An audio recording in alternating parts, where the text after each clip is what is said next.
everybody to Liticast. We're really happy to be bringing this back under the Connections program and hopefully offering some more touch points for Litify clients to interact with each other, learn from each other, and really share their experiences in a productive way.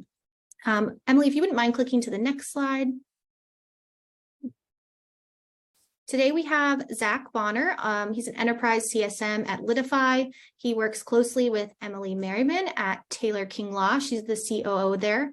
I'll let the two of them kind of intro themselves further if necessary, but we're really excited to have them kind of kicking this off, leading with their industry-wide experience. And I know we have a lot of firms interested in today's session who are either here today or registered and will be reviewing it later. Emily, we reached more than 130 law firms today with the kind of excitement of this session. So it's really, really sought after, and I'm excited to see it. If you go one more slide, and that'll be my last one, I just want to remind everybody that while we can't see you currently and we can't hear you, so feel free to eat your lunch or drink your coffee. If you have any questions, we'll review them at the end. You can use the chat box throughout the session to kind of communicate with us. You can raise your hand. We can pass you the microphone at the end if your question may be a little bit longer or you want to ask something.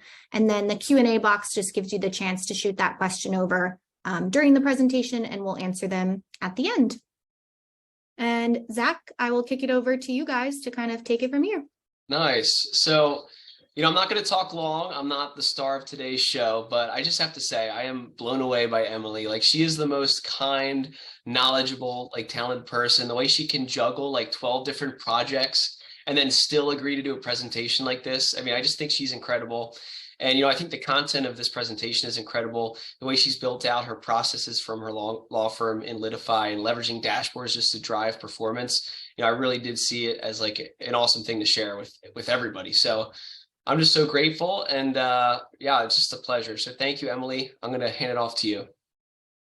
Thank you so much, Zach. That's very, very kind of you to say. It is a pleasure working with Zach and the entire team at Litify. And it is my pleasure to share some of our tips and tricks on dashboards and reporting at Taylor King Law. I was talking to Taylor this morning, talking about the presentation, and I told him how insightful this process was for me, just as a leader, reflecting on some of the changes that we've made and some of the hits and misses that we've had through the process. And I'm super proud of my team. Super proud of them and how all of this has worked together to make their jobs better, as well as driving revenue. And you really can't ask for anything more. So I'm going to dive right in. Today, we're going to talk about why we have chosen to focus on dashboards, some of our guiding principles that we use as we design and implement and train to those dashboards. I'm going to give you a peek behind our intake process and the dashboards that they use. The staff dashboards I'll be focusing on are our records clerks. And then we'll get into our attorney dashboards and specifically how those relate to our matter grading program and how we use dashboards to help with that process as well. So, and then we'll have a little time for Q&A at the end. So diving right in, we moved from Needles to Litify in July of 2021 and really began using dashboards in earnest a year later. We wanted our team to understand where we were headed as a team, so we needed to begin with the end in mind. And for us, that meant to have a very clear visual of the big goals, more intakes and higher value cases for us, and the smaller goals that would help us reach those big goals. This way, we weren't constantly behind when lag measures were presented weekly or monthly, but we were proactively working on the lead measures of success. Dashboards and reporting have both been crucial to our user adoption of Litify. When we were with Needles, we were constantly printing and using case listings to manage our matters, diving into 100 cases and identifying the touch points or pain points within those. And so we had to switch our culture, and dashboards have been key to that. So some of the guiding principles that we use as we plan our dashboards, we put a stake in the ground early on. Dashboards are fluid. I got that from my original sales manager at Litify. They are dynamic, they are fluid, they adapt, they change, sometimes daily, depending on what my team needs. So we don't want anybody to get married to their dashboard. We tell them early and often frequently that we are going to be changing things up. And that encourages them to bring feedback to us to make their dashboards more effective for them. We chose to use dashboards as part of our strategy of onboarding and adopting Litify. So every time we came up with a new process or new procedure, we would create a dashboard component to drive adoption for that. So whether that was I needed to make sure my intake staff were adding marketing source codes to every single intake that didn't come over automatically, I put a dashboard component up there that said, this is the person that has the most marketing sources on their intakes for today. And once they adopt that process and they're good, we move that off and move on to the next big thing. So we have really used that as part of our training process. And then finally, we lead with yes. I try very hard not to say, no, that's not going to work with our current strategy. And when someone comes to me and says, hey, can I have this component or can you run this report? It's how can I help you reach your goals? You know, it might not look exactly like you think it will as a staff or an attorney, but what's the end goal and how can I help you get there? And that has been huge for adoption as well. Here's a little peek at a part of our intake agents dashboard.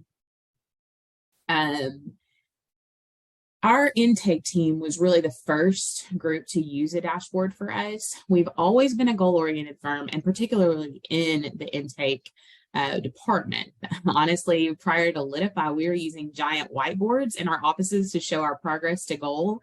So when we roll out Litify, and not only is the data accurate and personal, it's right there on their desktop, and most of the time it's right, which sometimes the whiteboards weren't. It was like this wow aha moment that really did help kind of get people motivated and excited about Litify in the beginning. But when we move to the dashboard here, on everyone's dashboard, we want to make sure they have quick access to their leads if you're an intake, their matters if they are an attorney or staff. So everybody's first donut is typically their active matter donut. So they can easily see, okay, Blake here has one active intake to follow up on. He knows he can click into that report, get right to the business of following up on that intake and move on to the next if he's not taking a new call for intakes. And then the macro goal is usually front and center for everyone. So for intake, their macro goal is the number of intakes converted each month. I did pull this early in the month. They are much closer to their goal by now. But we want them to see on a minute by minute basis where they are according to the macro goal. For intake, we set a micro goal based on the idea that we're more likely to convert a lead if we sign the retainer agreement on the first call. So we first trained our intake staff to know exactly what the click steps were in an e-sign retainer agreement and encourage them not to let that client off the phone until they walk them through. Click here, click here, click here, submit, we're done. Oh, I've got the email showing that your retainer agreement has been signed. Thank you so much. We look forward to serving you. Your attorney will be calling you in the next 24 hours. Seamless, easy, sign up. Then we put the dashboard component on their dashboard, and it became a competition. So now we set a goal of we want 90% of the retainer agreements sent to be signed, and we put them all on there. Some of them are specific to each person, like some of the components are specific to my performance or to one person's performance. Some of them are group goals. So this is an example of that. It drove competition. And here are some. I'll skip to the results real quick. Because of this change in 1 month, we increased our conversion rate from 33% to 58%. And that was not only identifying the micro goals, but also we created another dashboard, the intake management dashboard, to allow my lead to drill in quickly and to be able to coach and counsel our agents that might not necessarily be hitting the mark. So she has a donut that says, okay, by special intake agent, let's see, I've got somebody at 12.9%. I want to make sure that all 12.9 or all 93% or whatever of those cases are things that we can't handle. So it's not a case type we handle, nor one that we can refer out, or it's questionable or limited injury. We want to make sure that it's their fault we're turning it down, not ours, which is reflected in lost contact with clients. So if my lead, Mackenzie, if she goes in there and sees, oh, we've got one of them that is really hitting a lot of lost contact with clients, we need to coach and counsel and shape up. And that, again, contributed to that pretty dramatic raise in conversion rate. Next, I want to talk about our records clerks. So our records clerks in our firm are kind of unique because they don't have a caseload per se. They have a set of requests that they must handle and move through our process and collaborate with other departments to get that information in. So for this team, we introduced we call it our get it to zero approach to help cut through the noise first and show them exactly what's on their plate, where are their priorities, what do I need them working on today. So for this group, their priorities are in left to right, top to bottom order. I like to say if you had zero training or minimal training, you come into work, you sit down, you just start clicking into your reports to get them to zero. Really funny. So Litify, the default when you're adding dashboard components, the lowest number is red and the highest number is green. So when I did these boards, I didn't mess with that very much. And all of my records clerks were like, I've got it to zero, but it's red. It's screaming at me. So I had to go in and change all the RGBs. I'm very familiar with what the RGB red and RGB green are because I change them on almost all of these. But again, feedback is fantastic for your team. And, as a leader, I'm sitting here seeing a red zero is not demotivating to me. I'm just trying to get the component done, but it can mess with them if they don't have a clear connection to the data that they're looking at. So we identified with our records clerks, they were killing the game on ordering records and bills. Every time they'd get a request, it would go out same day, no problem. But then they were kind of just out there in the ether, all these requests floating around. How can we move the needle, get some records in more quickly? And we realized that a low-hanging fruit was what we call a confirmation. So my request to confirm is the dashboard component that really moved a needle here. And what that means is we wanted to make sure if we send out a records request to a provider, they will call 5 days later, they'll get this number, the number 21 will go up one, and that means they've got another left to confirm. So they call the provider, say, hey, did you get our request? No, let me resend it. 5 days later, they confirm it all over again. And these are real time when I expect them to be done. Like it doesn't automatically come up to confirm a request the day you send it. So it cuts down on the clutter and it means these are true numbers. This is their true slate of work.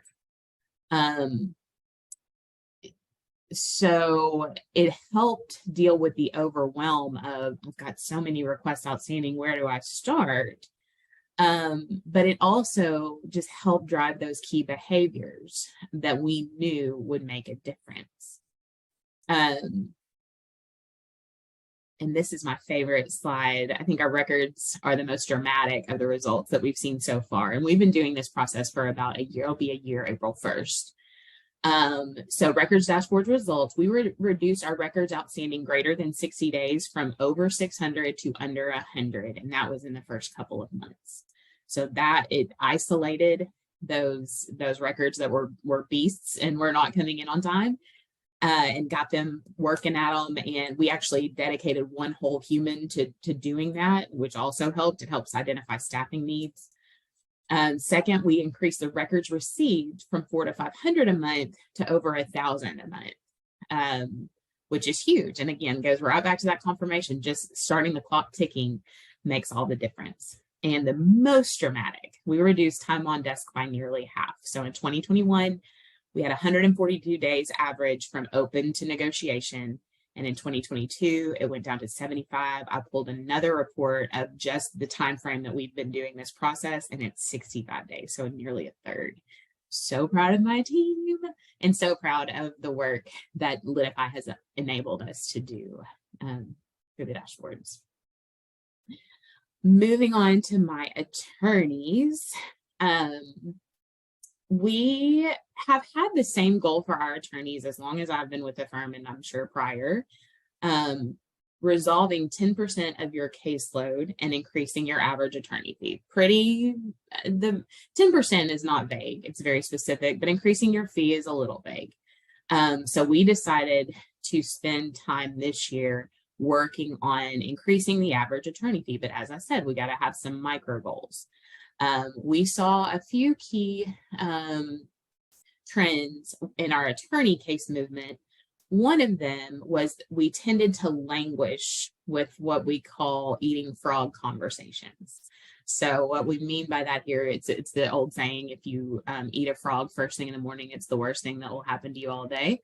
I live that mantra. I do what I hate the most first. That just makes the rest of my day go a little bit smoother. We try to spread that love all over the firm. We want them to eat their frogs, and eating frogs for us is having uncomfortable conversations about liability deniers or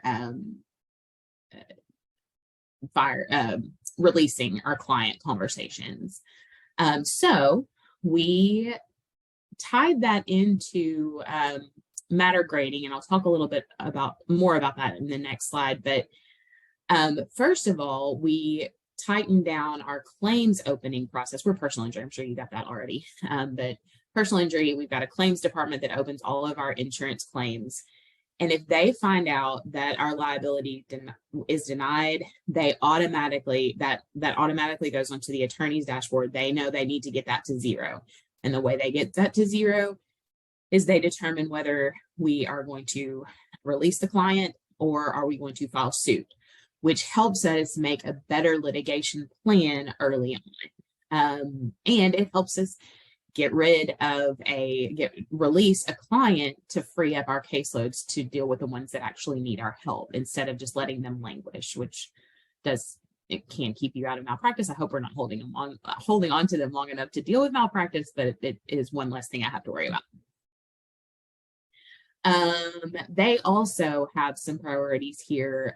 My negotiations greater than 30 days old, they need to be able to account for those 9. If they have 9 negotiations greater than 30 days old, there needs to be a reason why. Why have we not filed suit? What are we waiting on? Are we waiting on some companions to deal with a group settlement? What's going on? They have to be able to give account for that, or best case, get it down to 0.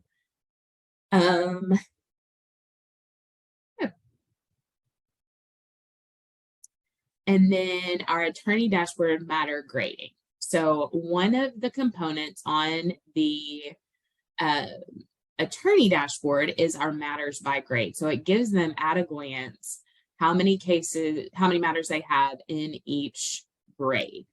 Now, in our firm, that doesn't mean you spend more time on your A's than you do on your C's, but it gives you an idea of your slate of work. For us, grading our matters, as I'm sure most of you that are in the PI space use, our coverage and our injuries drive our matter grades. So we created a section on our details page that is all about grading. And every case comes in for us at a B level. And we assume it's a B until we prove otherwise through either coverage or injuries. Then from there, the attorney makes their plan. So they decide, they talk about how serious our client's injuries are. They talk about their treatment plan with them, what is the path this particular client is taking. They value their cases here. We use that information to produce a matter review. The matter review is produced by our attorneys once a quarter, and it merges all of that data from the grading section, as well as from the insurance section and injuries section. This is a dummy matter review, but they merge these documents for all of their matters in a particular stage each quarter. And then they meet with the partners and they decide, hey, did we grade this one appropriately? Are we on the right path? Are there any roadblocks that need to be cleared? How can we raise our average fee? That has proven, it's beneficial on 100 different levels probably, but mostly it just helps you pay attention to your case early on so that you don't get all the way clear to settlement and you haven't done the things necessary to give the client the most value for their case. We also do these with litigated matters. It's a slightly different process, but same idea. And then finally, how do we manage this? I've chosen to show y'all the partner management dashboard here, just a little excerpt from it. Obviously, we want to keep on top of our SOLs. This is our coming up in a month, coming up in 3 months, coming up in 6 months. Those are low numbers. Every attorney has to have a reason why this is here. Most of these are quirky. The statute told, but they have to be able to say that when called upon. And they do discuss that at those matter grading reviews. We also have a rule in our firm, an expectation that you call your clients as an attorney within 24 hours of getting your new matter. And so Taylor King will take a look at this donut here. And if he sees anyone that has not, like maybe he's going to talk to this person who's got 6. What if that person has been out on vacation and he didn't know for whatever reason? Do we need to reassign those cases? It helps with the client experience. We make sure that they're getting the right experience. A lot of these 2s, maybe those are cases that we got today and they're going to be off by tomorrow.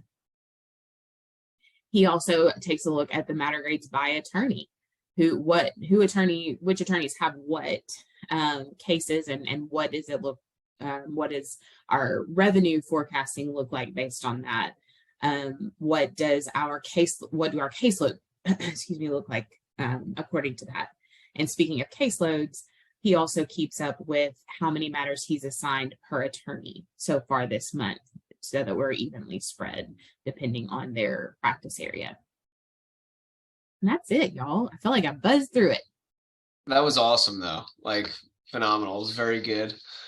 I really appreciate you going through all that. We did get a question back there a little bit. I guess we'll just open it up for Q&A now. So if anyone has any questions, I have some questions I want to ask.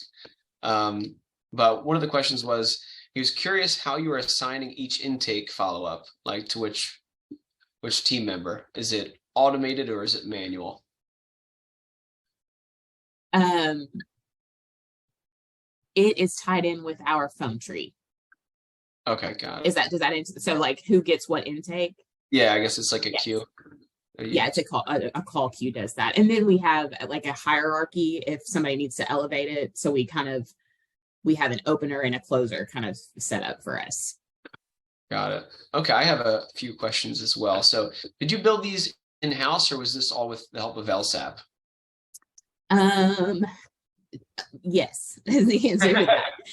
So some of the dashboard components I want to be able to be fluid on. So I've built a lot of the simple ones. Literally someone will come in my office at first thing in the morning. I try to have it in there by lunchtime, run the traps with them, make sure it's what they want. So it's quick. That has helped with adoption. And then anything that has formulas or averages, anything with math for sure, I let LSAP help me with. They're really good at understanding what I need and then giving me a dashboard component that I can then manipulate. So maybe they gave me one that went for time immemorial, and then I can switch it to this fiscal year or whatever. So I know enough to get myself in trouble. I also know when to ask for help. Nice. What are some positive, what are some positive feedback messages you've gotten from your end users regarding the dashboards? The positive feedback is whatever the positive version of the canary in the coal mine is for me. So like I will have somebody come in and just excuse me, be super grateful. They finally figure it out and they're like, oh my gosh, thank you so much for this component. Hey, can we do this? It's my kind of red flag that somebody is actually getting it. And it again, I know I keep saying it, but it drives user adoption when you can give your team input into the situation. They're more likely to use it. That's also my key. Dashboards are my key symbol for maybe somebody's not getting it.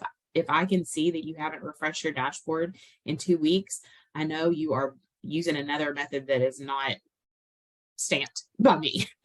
So that it's both positive and negative is super helpful. So is there anything else that you're currently working on? Any other ideas that kind of stemmed from these dashboards? Yes. I had a marketing dashboard built out for me in the when I was onboarding with Litify. And now that we finally understand what's going on, I'm able to, I think I can make a more effective marketing dashboard. So that's the next big thing on my horizon. More of I need more strategy and 50,000 foot view dashboards for management, because now all of my team is set. Now I want to use all that data to roll up into the strategy. Got it. And how do you kind of, like you said, you really use the feedback from your teams to kind of augment the dashboards and whatnot. How do you like gather and track feedback? So our teams, all of them, attorneys, each department meets bi-weekly, and there's a training component to that where again we'll roll out a dashboard component to back that up. And then we kind of have a roundtable discussion where they're like, hey, I need this. Hey, do you know this isn't working? Somebody broke this one. Can you fix it? So that has been, we've done that since we rolled out Litify, and it has been enormously helpful. It's awesome. Emily, we have a few questions in the chat if you don't mind me asking those. Sure. I see. Would it be possible to see the records chart again? Do you mean the records dashboard or the results? Probably the dashboard, I think they're asking. Yeah. And just so everyone knows, this is recorded, so we're going to be sharing it after the meeting. So if you need to like go back and see a certain slide and get some ideas, you could do that with the recording too. So. Emily, can you tell us a little bit about your first venture into dashboards? How did you kind of become so seasoned in creating these and deciding what your team needed? Honestly, I don't remember. I just remember jumping into that was one of the key selling points for my Litify CSM or Litify sales. Were the dashboards, and that was important to me, and Taylor King saw the value in those. But then I think once I realized I needed a driver, I needed something to drive all these behaviors that I was training, that's when the dashboards clicked for me. We were like, wait a minute, this can move the needle, and that fixed it. To answer the question that was up there, I did not use Needle's dashboards. We did not use those. I was pretty proficient in writing reports for Needles. As any Needles firm knows, they are terrible and it's really hard. So that was just it. Where with Litify, I can do something in about 15 seconds to get an answer. In Needles, it would literally take me either $90 an hour to pay somebody to do it, or a week to really parse the data where I wanted it to exclude 5,000 things. So that was my foray into dashboards. Great. And how are you incorporating marketing into your intake and conversion information? Do you have a separate dashboard for that? It's kind of switching gears a little bit. Yes, I kind of answered that. We have a separate, Taylor has two management dashboards. He has a the one I showed you, the partner management dashboard, is primarily attorney performance. And then he has an intake and conversions management dashboard, which it dials down more into our sources, into our turn down reasons, really drills down into that part of it. So from that marketing perspective, we're set. I'm now interested in dialing more into, here's our budget for marketing. How much did this lead cost me? Where do I need to move around my budget to optimize it? Awesome. Thank you. I see we have a couple questions as well on how people can get in touch with you again, Emily. So I think we'll have to kind of revisit that and see if we have anything else to share with the group, or we'll reach out to you, Emily, with who's asking, to see if there's some contacts to be made offline. It sounds like everybody's really enjoying this insight that you've opened up today. Few more questions. Do you use dashboards and a matter plan? We use our dashboards to follow phases of a case and make sure important tasks are completed. Yes. So we definitely track according to stage. And I think, no, I don't have my case managers in here. Oh, here for the attorneys, they've got their matters by stage that they can track and see. For us, though, that was almost like a little triggering because that was how we use things in Needles. We said, okay, here, we called it batching in my former life. So I would say, look at your treatment cases, make sure that you called them for a case manager, call them every 2 weeks. So they would have their little list, they would go through it and mark it down, even though we had tasks for that. But I like them to see that at a glance, that here we are in our active stages. And for attorneys, it's huge. Like, I've got this many in negotiations. I've got this many in records that are coming up, that are about to go into negotiations. It helps them to be able to plan. As far as this kind of goes in with that, the question about how do you feed the data? I feed the data by so many touch points. Some of these, like I've got one report that is called incomplete tasks I have assigned. So it for those one-off tasks that are not part of your matter plan, it helps me understand, hey, this isn't getting done. I need to reach out to this case manager or this records clerk. So that's on everybody's dashboard. They have an incomplete tasks one. Matter plans, they're fraught in our firm. We use them. But I try to skate a fine line of putting the bare minimum tasks that apply to every single matter on a matter plan, and not get in the weeds with too many details that might change from one to one, because I found from one to the next, because I find that it becomes noise. And especially for new trainees, which, raise your hand if you've had some retention troubles lately. For new employees, it has been, I've got to cut down on the noise to ensure that they onboard properly. So we've tried to find a balance between this, our flow processes. That's what these really are. So the flow of requests and the flow of insurance claims, even the flow of initial investigation for our matters. We've really tried to focus on the objects more than the tasks lately. And tasks for us are mostly one-offs. I need you to do things in the moment. Awesome. Thank you.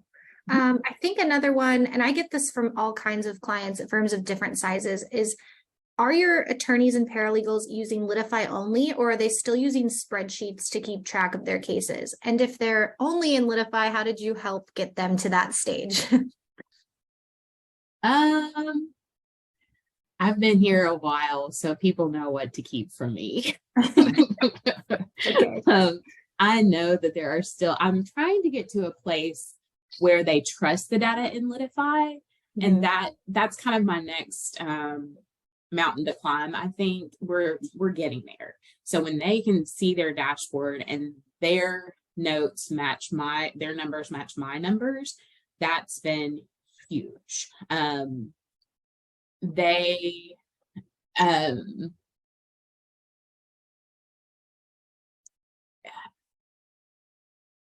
The more I can get them to trust the data in Litify, and not only that, that allows me to go back to them and close the loop of, you've got to put in good data. So your good data equals good data for you. not just me. So that's a big deal. Like some of them keep spreadsheets. I'm learning after I send out payroll, they're like, do my cases match your cases or whatever. And in the very beginning, there was some pushback, but I have noticed that is going away. So I'm going to call that maybe spreadsheets are going away. And that's it. The key driver is, do my numbers match theirs, and are they confident in those? Yeah, I think that's a pretty common speed bump. People are always trying to find the best way around. So we'll all be making progress, but if anybody else has any ideas too on that, we'd love to hear them and share as well. Another question, Emily, I think you mentioned this earlier, but do you have a dedicated Salesforce admin on staff, or are you relying on LSAP for advanced management? I am the dedicated Salesforce admin. I do have an operations manager that helps me out. She's working on it. She's got her basics going. I rely on LSAP primarily right now for flows. I also use them for complex merge documents and complex reports and merge docs. So that we really have been focused on flows. For most of my relationship with LSAP, I know which fields I need and how to add them. So that's kind of the part I play. I add the fields, move them around, organize them. I work with my questionnaires for the most part, and I do simple merge docs, but I leave the complex stuff to them. That's how we work. Sounds good. And then last one, how do you provide easy access to dashboards to your teams? How do they see this information and you make sure that this is front and center every day when they walk in? We do not have these tied to profiles. So that's been kind of in the moment. It's probably something I need to work on with LSAP. We have them tied to home pages.